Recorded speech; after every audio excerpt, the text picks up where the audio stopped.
పొరబాటున చేజారిన తరుణం తిరిగొస్తుందా?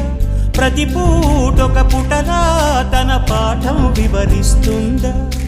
మన కోసమే తనలో తను రగిలే రవి తపనంతా కనుమూసిన తరువాతనే పెను చీకటి చెబుతుందా?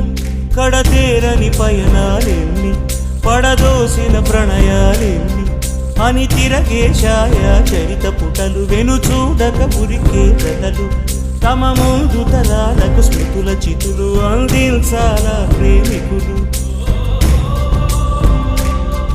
ఇది కాదే విధిరాత, అనుకోదేం ఎదురీత. 10 నెలలు తనలో నిన్ను మోసిన అమ్మైనా అప్పుడో ఇప్పుడో కననే కలను అంటుందా?